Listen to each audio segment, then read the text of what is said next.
obviously speaking after lunch, your belly's full and people tend to get a little drowsy, but if you do a math problem, that wakes you up.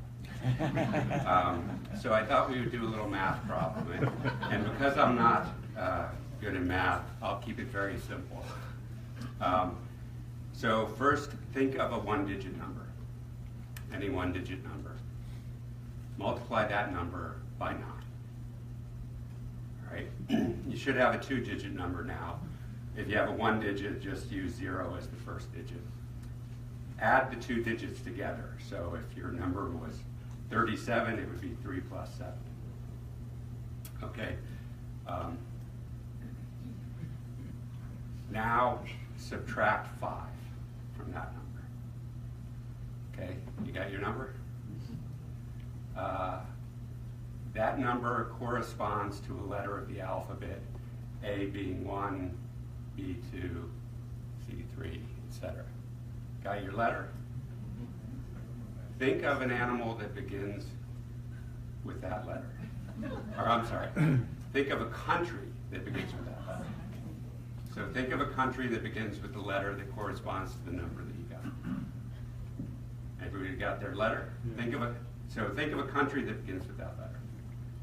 Right? Think of the second letter in that country. Now think of an animal that begins with that letter. Now think of the color of that animal. How many people have a gray elephant in Denmark? All right. So, I'm going to do some more mind trips. But first we'll talk about a very important and serious topic. It's magic, folks. Don't try to think about it. So, as Roman said, and Corey alluded to in his talk, my road here is a little unusual and kind of started in 1992. And it's important to recognize, and especially for some of the young people in the room, you know, we tend to think of the things that are going on today as brand new and different, and it's not always that way. So I joined the FBI in 1988, and my first office was in Los Angeles, California. It was this very odd period in American history where the members of Congress had decided to deregulate the savings and loan industry, and they were allowed to invest how they chose. And believe it or not, they chose to invest in very dangerous ways with taxpayer money, and there was a huge scandal that really shook the foundation of our economic system. So I went out to Los Angeles to work on those cases. But in 1992, we had an incident out there where there was a fairly new technology called videotape. And somebody had videotaped a police beating of a motorist named Rodney King and put that information available through the news. You know, before YouTube, but we still somehow all got to see that video. Immediately my career took a very strange turn because at the time I was fairly young and looked young enough and had blonde hair and blue eyes, and a colleague came to me and said, "We need somebody to go undercover to the neo-Nazi groups, and you look the part." So I spent the next 14 months undercover with neo-Nazi and white supremacist groups, and it was a successful case. Worked at the Joint Terrorism Task Force that solved a number of bombings and prevented more harm. I would spend the next 12 years of my career working undercover, including in other far-right extremist groups.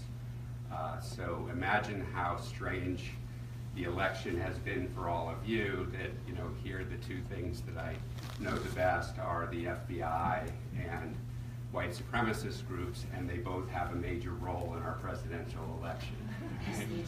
Kind of that's very strange and something I could not have guessed at in 1992.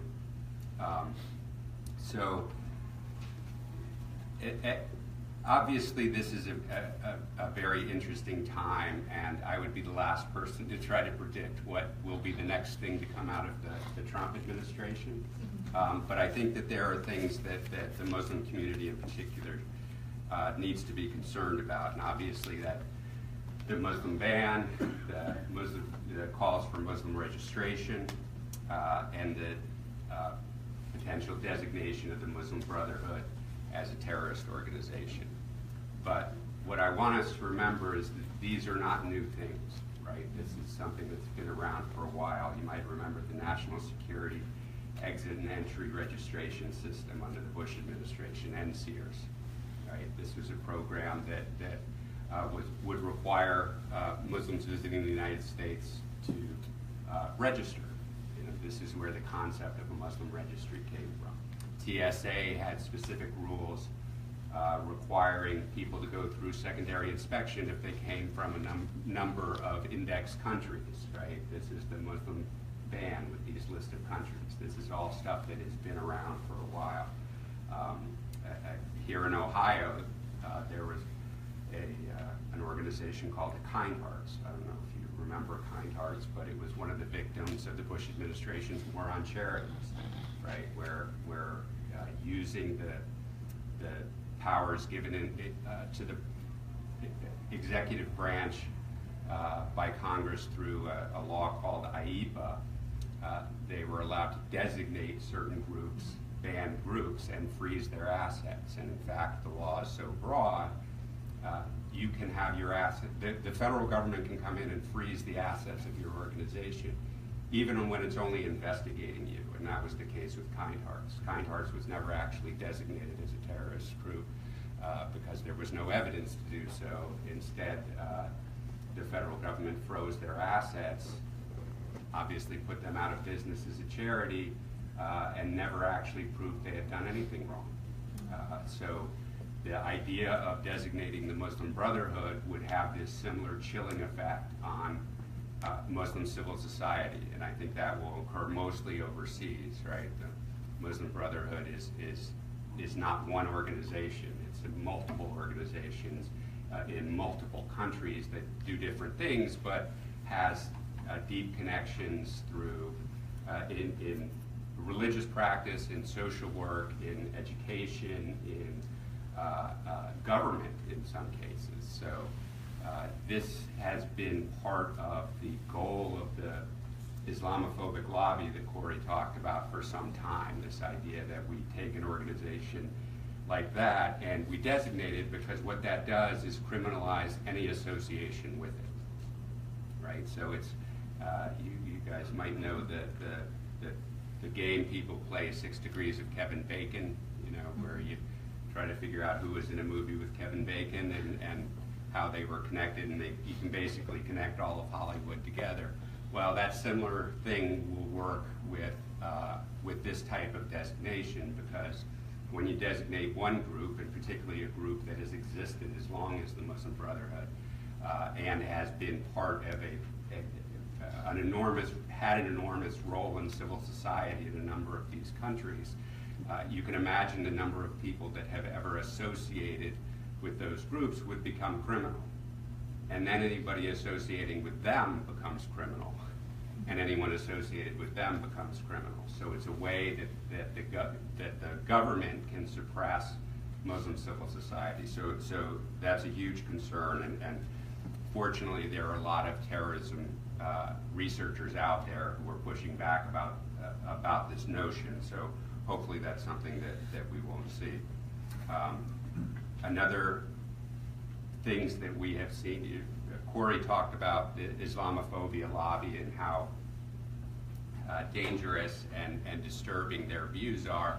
But one of the things you have to recognize is that those views have been presented to law enforcement as well.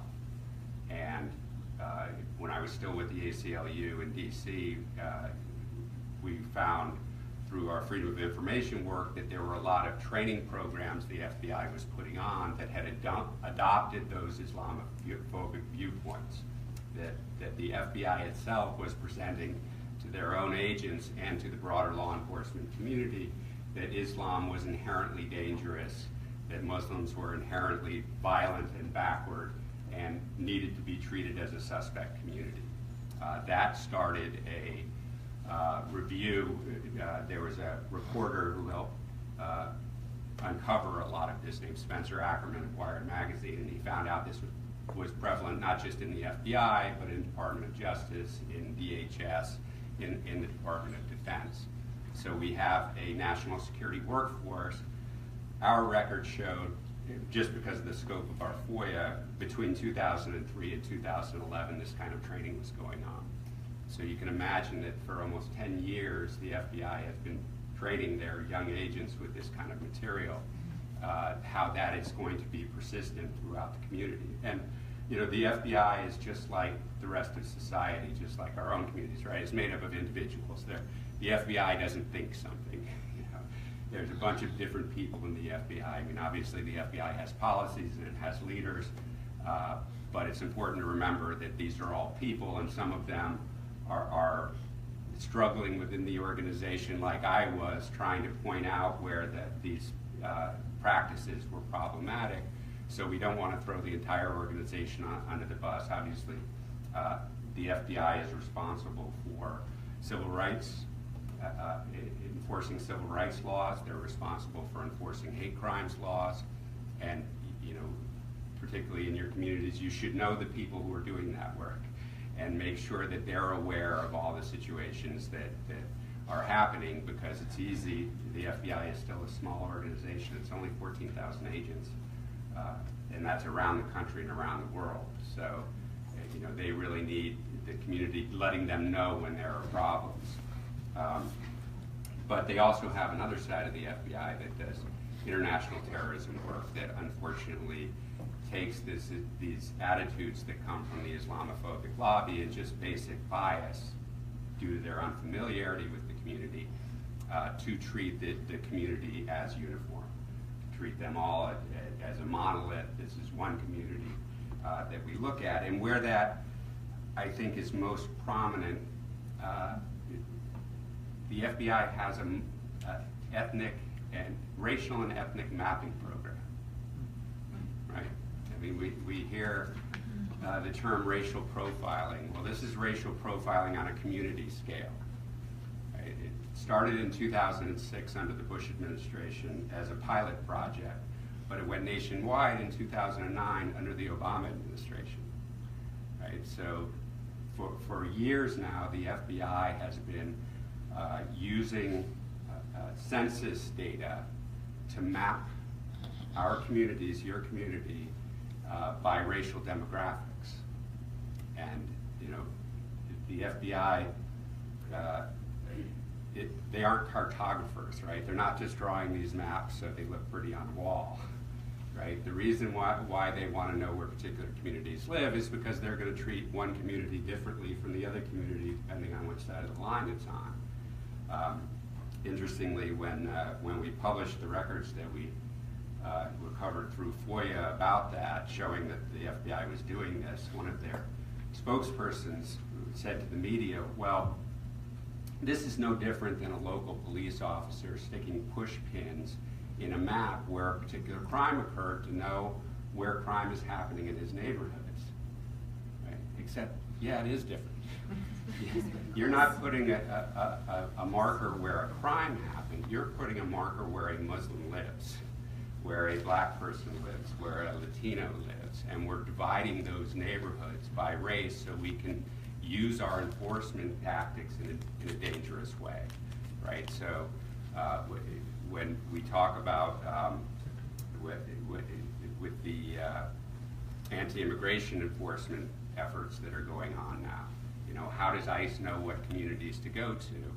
Well, of course, through the Joint Terrorism Task Forces and through the intelligence fusion centers and all these information sharing mechanisms, they have these maps, right? So they know where to target because they have maps of where people live. And one of the things that I want to make sure, as we're talking about our concerns with how the Trump administration might use these authorities, we keep in mind that it's not just the Trump administration, right? It's you know, obviously Donald Trump is a very different kind of president, and I think uniquely dangerous in many ways, but he can only manifest that dangerousness because of the way the rules have changed since 9/11, right? So when I was working in the FBI, does anybody know what the name of the statute is that governs the FBI powers? Nobody? It's because there isn't one.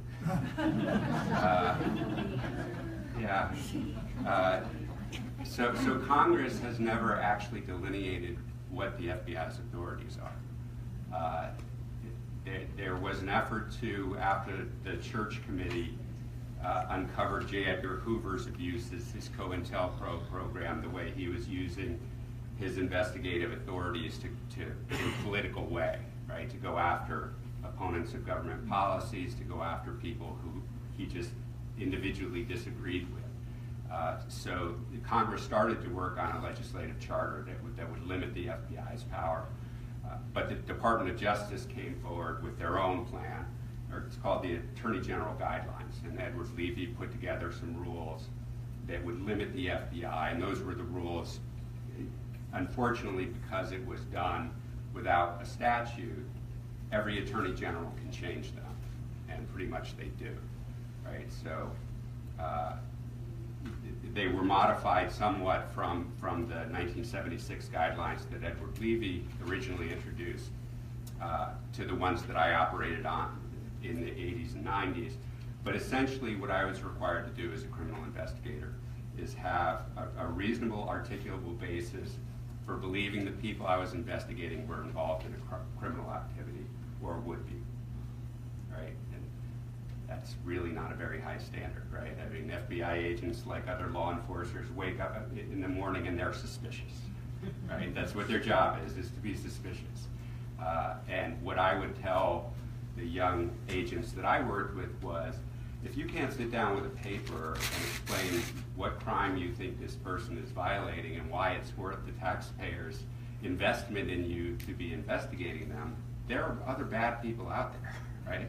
I mean, unfortunately, we don't live in a crime-free society. There are plenty of bad people out there to take the FBI's time. You don't need to be going after people that you can't even articulate why you think they're doing something wrong. So this was a very low standard, but it kept me as an agent focused on people who were doing harm. You know, you can imagine neo-Nazis, as we've seen recently, unfortunately, have conferences, right? It was kind of shocking to me at first that you'd walk into a hotel room like this and it would be a neo-Nazi conference. And you'd be, praising Adolf Hitler and doing all these crazy things. And you can imagine that if I'm in a room this big with neo-Nazis, a lot of them are saying things that I don't like, right? And things that I find scary. But I had this requirement that I had to sit down with a piece of paper and say, how do I know this person is doing something wrong, and or is this person doing something wrong, or is that person doing something wrong? And what I learned through doing this kind of work is that helped me focus my case properly, right? If I had to chase everybody who said something I disagreed with, I'd be running all over the place and not be able to find them. But if I had this discipline of actually writing down what I think this person has done and what my evidence for it is, that helped me find the people who were actually building bombs. It helped me find the people who were actually trafficking in illegal weapons. It helped me focus on the right people and leave the people who are just venting their spleen alone, right? And as much as I disagree with the ideas that they promulgate, I will defend their right to do it. I'm glad that in society, our society is strong enough that people with abhorrent views can get together, because I believe that's a vent, right? That if they can get together and vent, they don't need to go out and do harm. And in many ways, I saw that, right? I was in these rooms where, with the violent fringe of it, who would encourage them to go out and go to a public event because they thought that the government wouldn't give them a permit to march, or the government wouldn't let them have a hotel room, or the community would shut down their event. So what I learned from that experience was how important protecting civil rights is to ensuring security, right? We have this situation where people want to talk about balancing security against civil liberties, but it's the opposite. Where civil liberties are protected, security is better, and that's what we see all over the world. So after 9/11, what happened was the FBI immediately changed their rules. The Attorney General John Ashcroft altered the guidelines to allow the FBI to do much more intrusive investigations with less evidence. Right? And that was true of the Patriot Act as well. That was the first piece of legislation passed, that no longer were we requiring evidence before we authorize surveillance.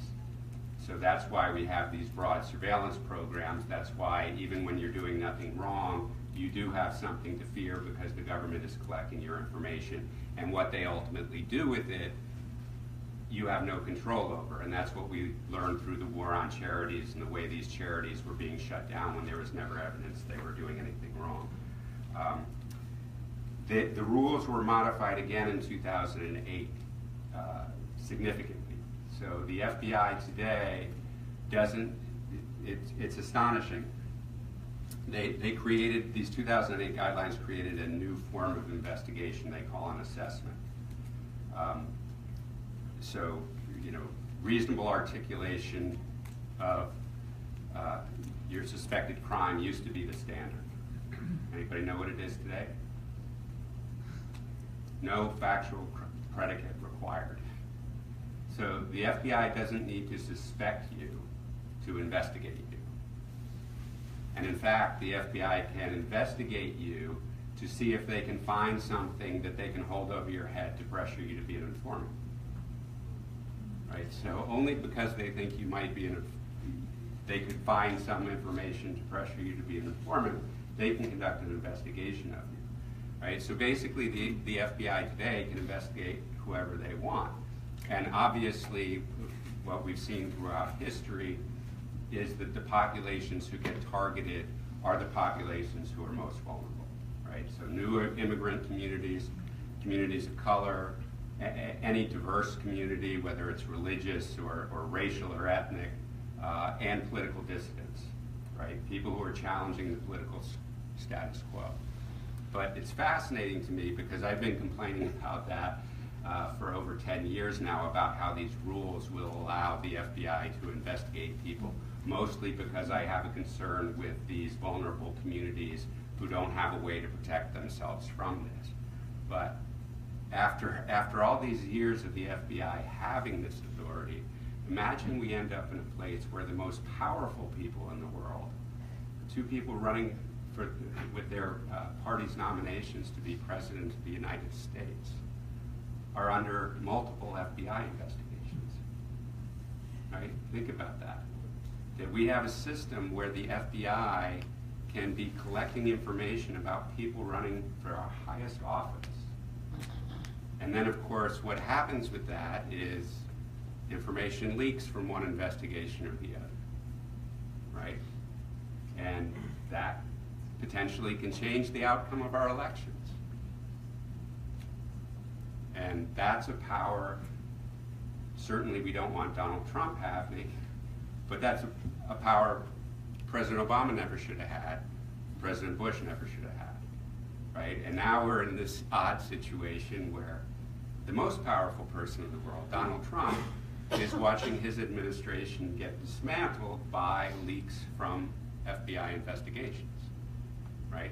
And whether you think Donald Trump's the best president in the world or the worst president in the world, the idea that our democratic process is being undermined by agencies that have these grand powers that we have given them to protect our democracy are actually undermining that democracy.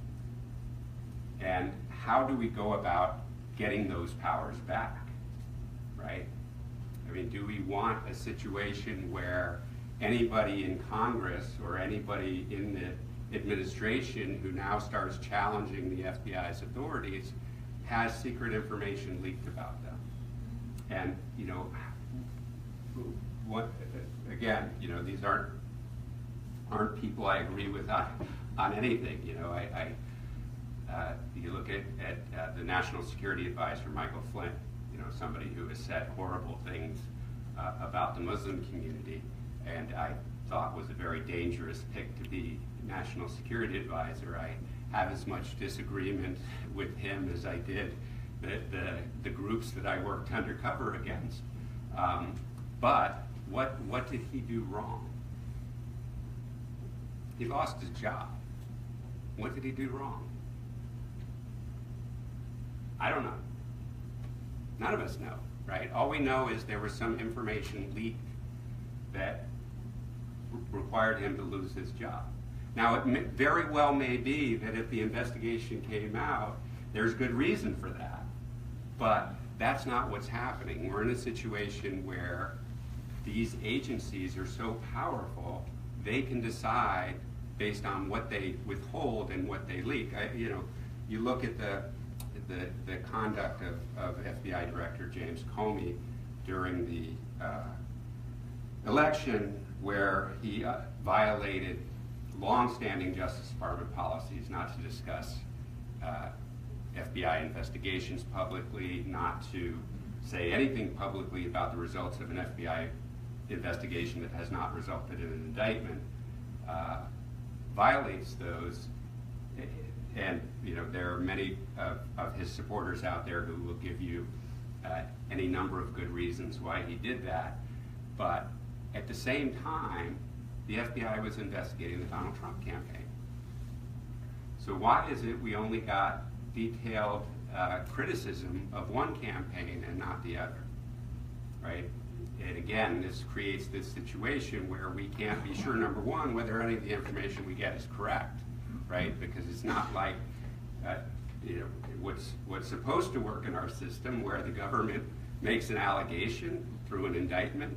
This is what we charge you with, and you know, you then get to defend yourself against that allegation.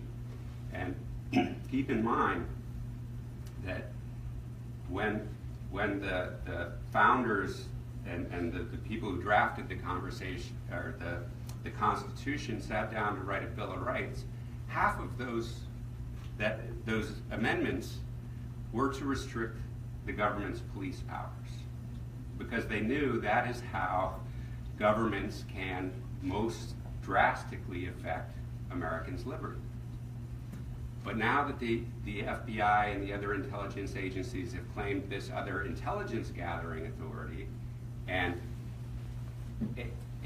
claimed this authority to investigate people that they don't believe have done anything wrong, they have the ability to collect mass amount of information. And think of all the ways that can affect our democracy. I mean, you know, Gary gave a great talk today about, you know, all the ways that we can use the tools of our democracy to make sure that our voices are heard, or to make sure that our representatives know these voices. But, you know, who's going to run for office knowing that the FBI has access to all of our emails, or, you know, may have been following us around, or grabbing our trash and going through our trash, right? You know, would you take the risk that some secret that may not be criminal, right? It may just be something that's embarrassing, leaks out because the FBI doesn't want you to run for office? You know, is afraid that you might be in favor of putting restrictions on the FBI, you know? And even if you're completely clean, you've never done anything wrong in your life, never done anything that would embarrass you, it doesn't have to be true, right? You're not being charged, you're not being brought into court, you don't have your lawyer with you.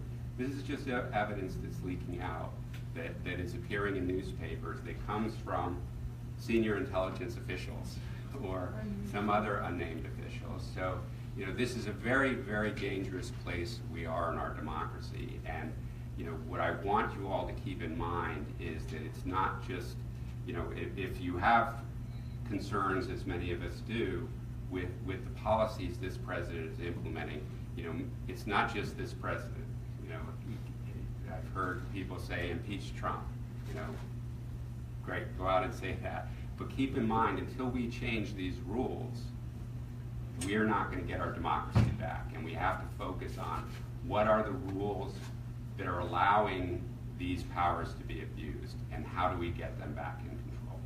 And I want to make sure that that I leave you on a hopeful note. I get criticized a lot because I'm such a down. So what can we do, right? We're in a situation where we have a Republican president, a Republican Senate, a Republican House. How do we get somebody to control the FBI or control the other federal law enforcement agencies?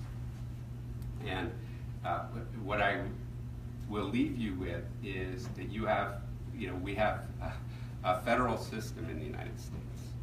And that means you have representatives right here in Ohio that you can go to. And one project that I want to highlight is happening in San Francisco right now, where local citizens were concerned about the FBI's powers to do this racial mapping, how that might affect targeted communities, whether it was Muslim groups, whether it's Latino groups. The documents we got from San Francisco's FBI showed that because one of the memos literally said this, because Chinese Americans have in the past been involved in organized crimes, we therefore have to map where all the Chinese in San Francisco live, right? It's that kind of crass profile. So when those rules were changed, a lot of the local community activists worked with the state and local governments to argue that, wait a minute, we have rules in San Francisco regarding how our local police conduct intelligence operations. So we have the FBI's rules that say they can do pretty much anything we want, and we have the San Francisco rules that say they can't. And yet the San Francisco police are working with the Joint Terrorism Task Force. So how can we, as citizens of San Francisco, guarantee that the police officers we're paying with our tax dollars are complying with San Francisco and state law when they're working in a federal task force? And a statute was passed that required them to make sure that they had local control over those officers. And just last month, the San Francisco Police Department, because they were asked to produce their report on how they were doing this, and they didn't have a report to produce, suspended their participation in the Joint Terrorism Task Force. And this sends a very important message to Washington, D.C., and to the FBI and to the Justice Department, that local communities care about what's happening in their communities and will use these tools to make sure that their concerns are addressed, right? San Francisco actually isn't the first city to have done this. Back in, I think it was 2006, 2007, Portland, Oregon, pulled out of the Joint Terrorism Task Force. And there were hearings in their city council when I was still with the ACLU to talk about trying to put Portland back into the Joint Terrorism Task Force. And the ACLU asked me to go up and testify that it was fine, that Portland was going to be just fine, not being participating members of the task force, that there are other information sharing mechanisms that obviously, where there is a reasonable suspicion of criminal activity, we want our law enforcement to go and react to that, but we don't want them doing things where they don't have that. But interesting thing, when I got up there to testify, in this small city council room, wasn't even as big as this room. Who is there testifying on the other side? Anybody guess? No one. The general counsel of the FBI flew from Washington, D.C. because this little city, Portland, in liberal Oregon, had defied this national program, that they put that much effort into it. A high official from the Justice Department was also there. And that was a clue to me about how important they think that conformity is. And that if we challenge them in our local communities, that can compel them to become more reasonable in how they set the rules. So, you know, it's not just the Joint Terrorism Task Forces. How many people here know what an intelligence fusion center is? Yeah, the ACLU. When I first got to the ACLU in 2007, I said, you know, I want to, nobody was writing about these intelligence fusion centers, and everybody said, well, it's because nobody, what are they? Nobody knows what they are. And unfortunately, we published a report in 2007 and a follow-up in 2008, so those are available online. But basically what they are state and local operations that include the federal government in sharing law enforcement information, right? Who knows who oversees fusion centers here in Ohio? No. DOJ says, no, it's not us. Our people are there and our information is available to them, but that's not ours. No. State Highway Patrol. Yeah. These are all good questions. They're collecting information about you. You should know what the rules are, who's there, who's participating, what they're doing with the information, who's doing the oversight, right? A lot of the money for these things comes from the federal government.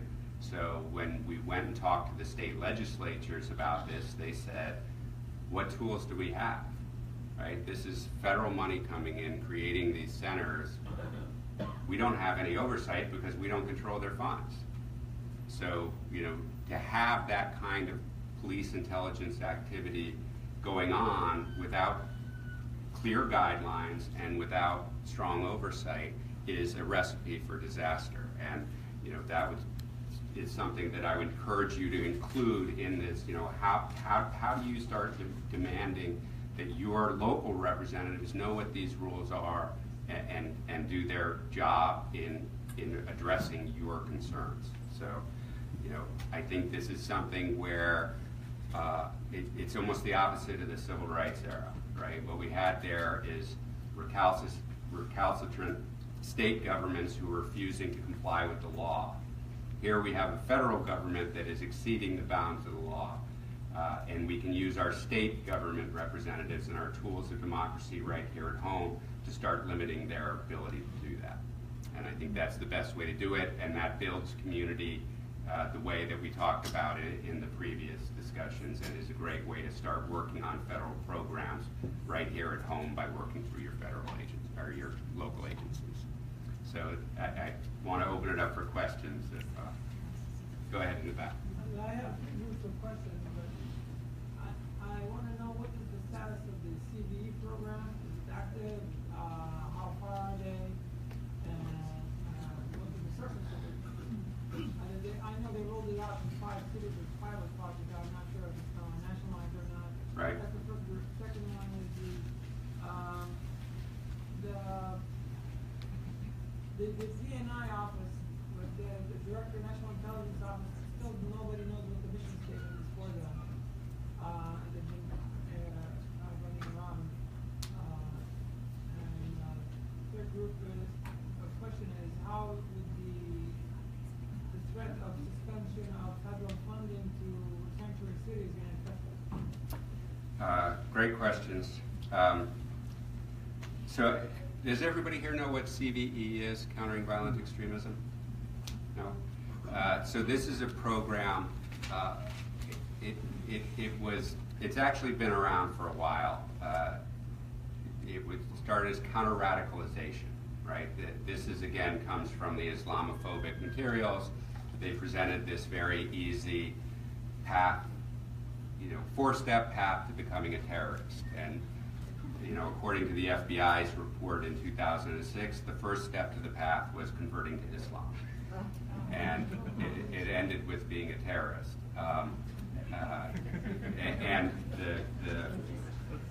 the indicators of your pursuit along the path included things like your religious practice, how often you prayed, whether you wore Muslim garb, your political activities, whether you had political grievances and organized in social and political organizations, and whether you grew a beard.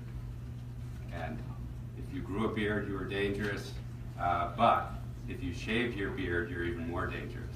So it was a very simple way of justifying attacking. So anyway, the Obama administration put together a way to implement this that used softer language. They called it countering violent extremism. And it started, and what we uncovered at the ACLU with FOIA was that they were using the community outreach for intelligence gathering, right? So they would come and they would say, we want to do the FBI, we want to do community outreach, but then they would take notes on people's First Amendment activities, how often they prayed, where people traveled, these kinds of things that they had no business collecting.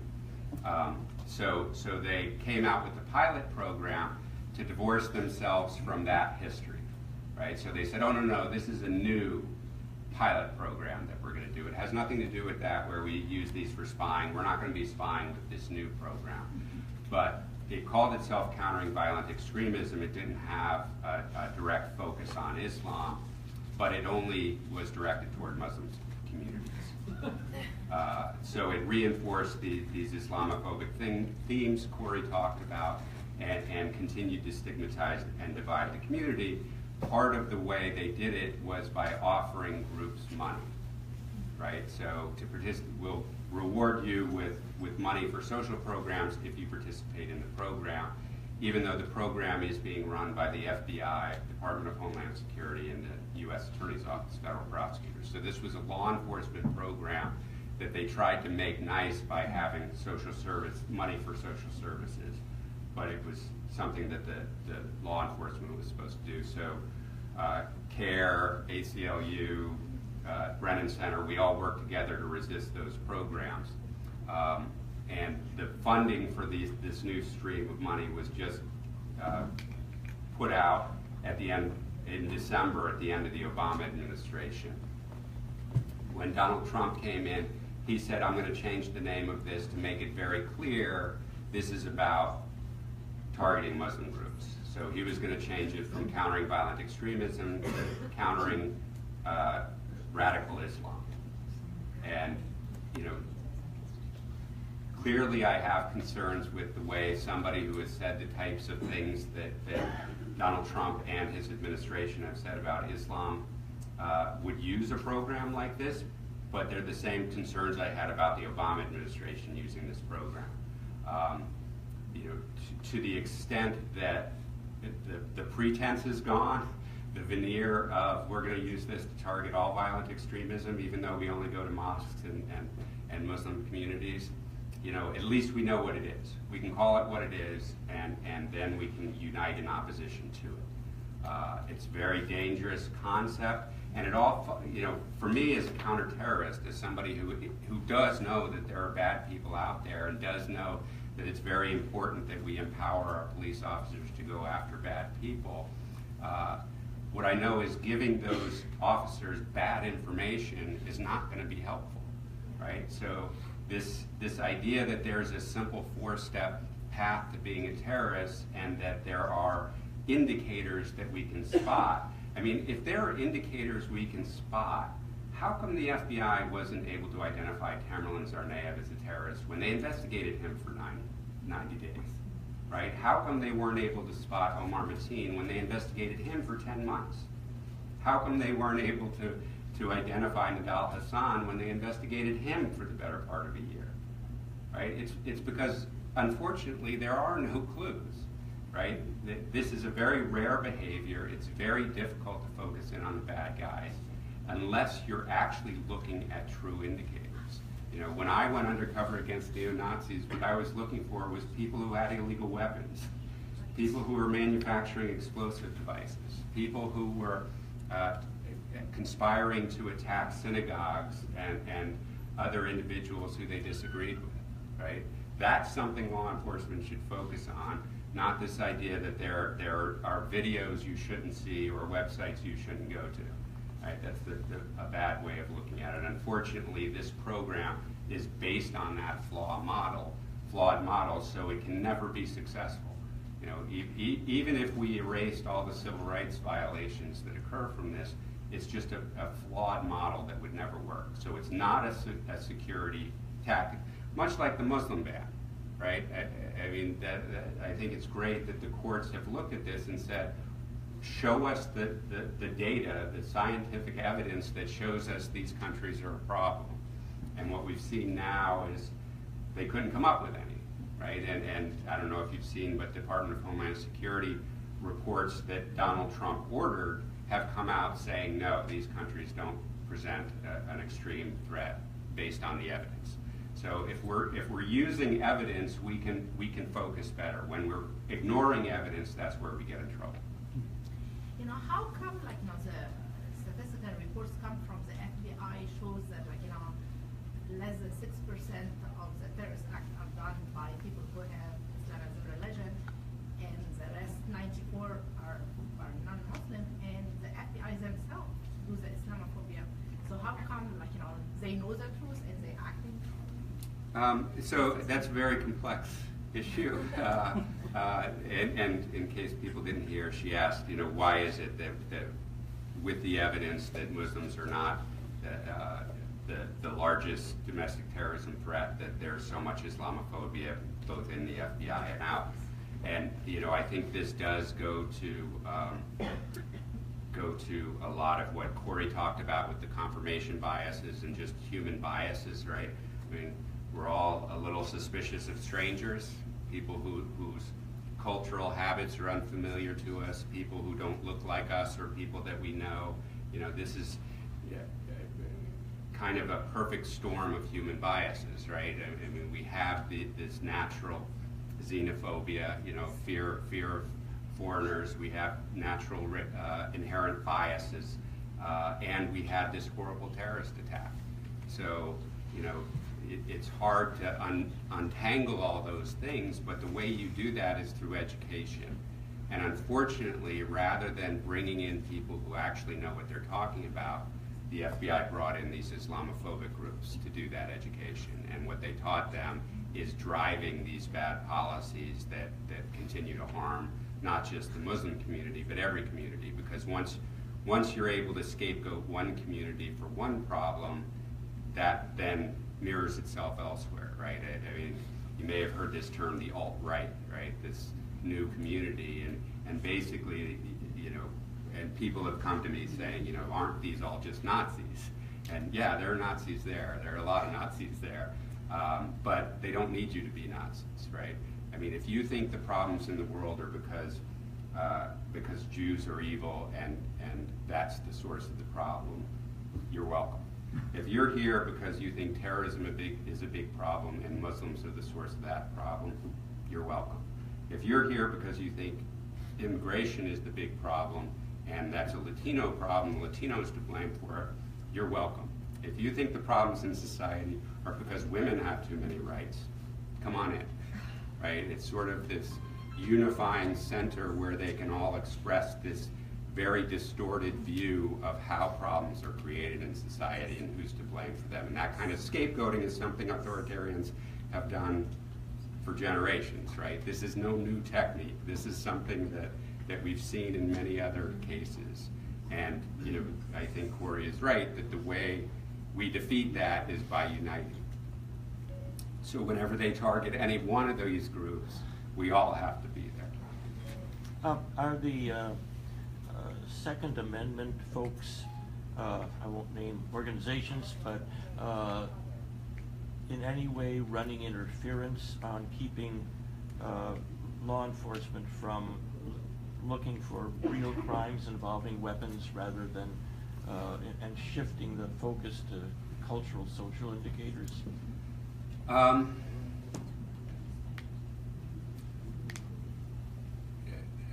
mean, certainly that there are issues with illegal weapons, and you know, that those were the basis of my cases, right? I mean, I was following the illegal weapons trafficking within these groups, so I think it's more complex than that. I mean, I think it's more the political issues, right? That this is a tactic that the FBI used early in the J. Edgar Hoover era when they went after the labor movement in the early 1900s, right? And they called them radicals. was. And there was actually a radical division of the FBI that went after the labor unions based on this idea that there are anarchists throwing bombs and they're talking about worker rights. Here are these labor activists, they're talking about workers' rights. They must be in this together.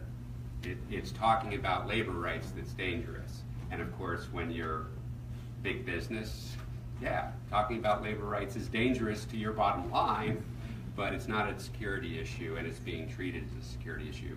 You know, of course, during the 1960s and 70s, it was the civil rights movement that they went after.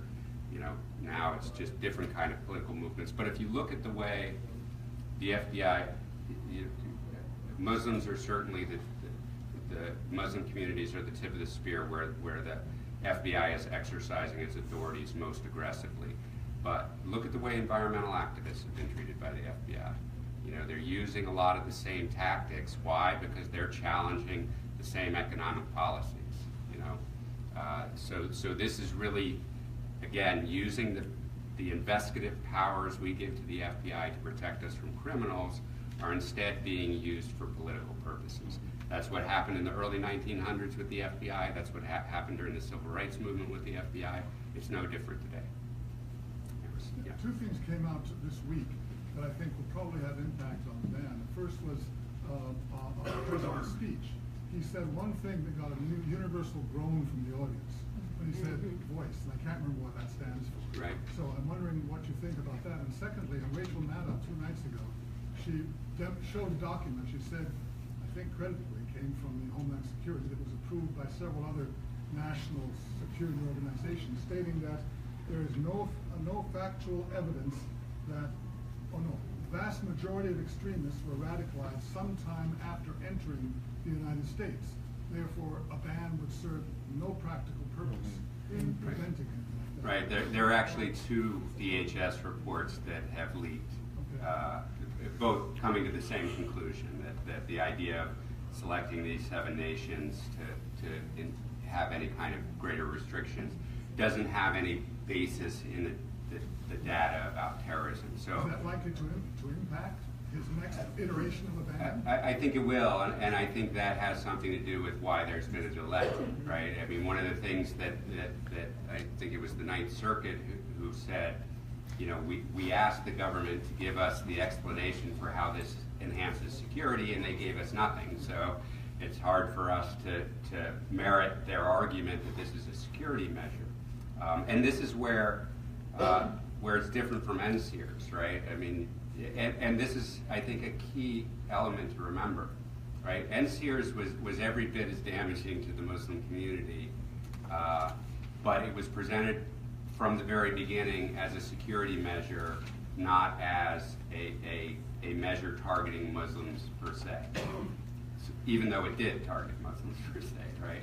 So luckily we have a president who says what he thinks, so we can use that against him and show that no, he said he was going to do a Muslim ban. Here's what he called his Muslim ban. This is a Muslim ban. It has nothing to do with security. We also have 10 years of NSEERS to show that it wasn't effective as a security measure. So, you know, that evidence is what DHS is now pointing to, that no, these programs are not successful. Doing this kind of broad brush restrictions on travel is not very effective. So I think it will have an effect, if not in changing their mind in how they implement it, at least in the court system. What about voice? I don't know a lot about that program. I mean, basically that's a program that the president announced where they're going to create an office within the Department of Homeland Security to assist Americans who have been victimized by criminals who happen to be undocumented. You know, and again, this is just a political thing that they're trying to present this because we have the data, and the data says that undocumented people actually commit less crime on average than the rest of us, right? And unfortunately, you know, because they don't have the data for it, they just want to use it as a political whipping horse. I have a question about no-fly list and the T-list, terrorism list. It has the name of children, member of Congress, member of the armed forces, And a few years ago, I remember a Muslim veteran was denied the right to fly domestically because his name is in this list. Now, whose airhead is operating these programs? If your name is on this list, what do you do about it? Figure it out if you didn't commit any crime. So the no-fly list is something that my friends and former colleagues at the ACLU have been challenging, and they do represent an American military veteran who was on the list.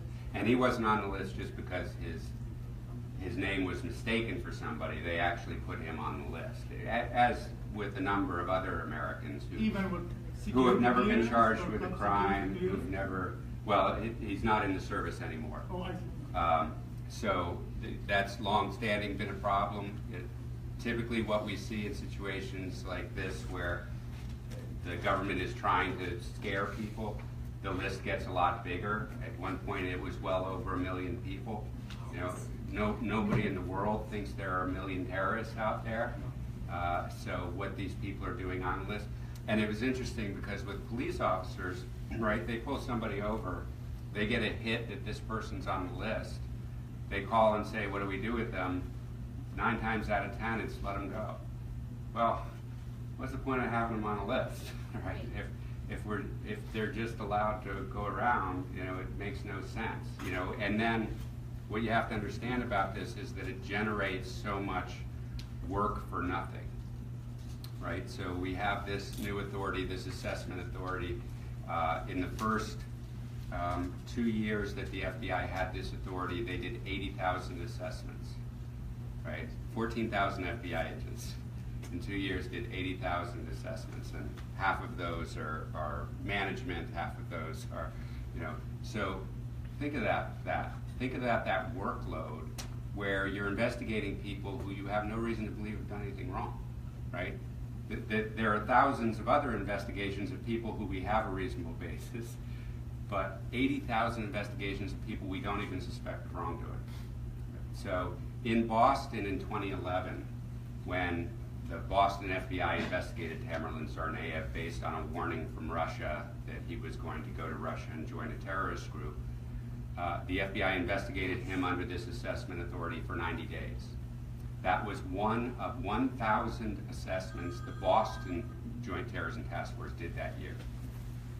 So, you know, the Boston Joint Terrorism Task Force is probably 20 people, and they had to do 1,000 of these assessments. You can imagine what that workload is like, where you're just going to be checking the boxes, right? I know I have to get this done. I have 10 other of these that are going to be in my inbox when I get back to the office, and that's what happens is you don't pay attention to dotting all the I's and crossing all the T's because the workload is so enormous. And that's why I would argue we're having these problems, is we're creating these huge watch lists, we're watching way too many people, we're mapping entire communities rather than focusing on the people who are actually doing harm.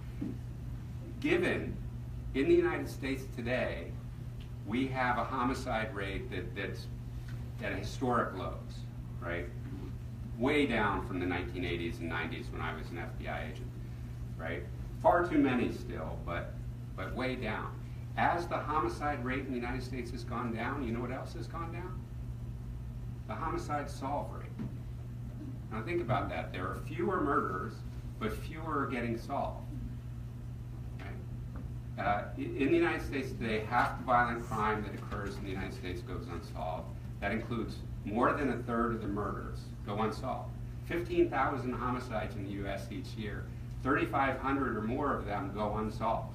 We don't find who's murdering somebody in our community, because that's not our security problem. Our security problem is somebody might be a terrorist somewhere, and we need to map these communities. You know, it's really astonishing. And for women, 60% of the rapes in the United States every year go unsolved. 60%. And there are rape kits sitting on the crime shelves of every police department around the corner, or around the country. And they will say it's because we don't have the resources. We don't have the resources to test evidence we have collected from a very serious violent crime. But we have money for an intelligence fusion center where we have flat screen TVs all around, and we have all this information that we're collecting, and you know, all these reports that we're producing, but we don't have money to actually process evidence that might put a violent criminal in jail. This isn't about your security, right? This is about controlling the population in a way that is inappropriate in a democratic society. And that's what we have to stand up against together, to say no. We want to give the police the authority to go after bad people and to solve crimes. We don't want to give them the authority to monitor our daily lives and pay attention where we have pay attention to our religious practices or political activities. So I don't know if I'm out of time. We could take one more question. Yeah. Go ahead. Yeah, I have about the no-fly thing. I was actually on a no-fly list. I found out at the airport a couple of years ago, and I'm off of it now, as far as I know. But my question is, once you're off of it and they clear you, or you know, whatever, and are you still kind of on a list, like like another watch list kind of thing, or are you like, once you're proven, you know, that if you shouldn't have been on it in the first place, well, you shouldn't have been on, but anyway, but you know, once you're off the, not incriminating, Yeah. but once you're off the list, Right. the FBI, then are you on like another list, like a shadowy list or something? So this is a huge problem. I'm not aware of a shadowy list. Something. Should I be afraid? So, you know, the information never goes away. And even if that information is bad information, it stays in the system. So when I was at the ACLU, our colleagues in Northern California, we found a guy who ran a website. It published news articles, was a journalist, and an online journalist, and had published an article that somebody was very upset with, and they sent him an email saying, "We're going to, you know, you made us mad now, and we're going to do a hack and tear down your website."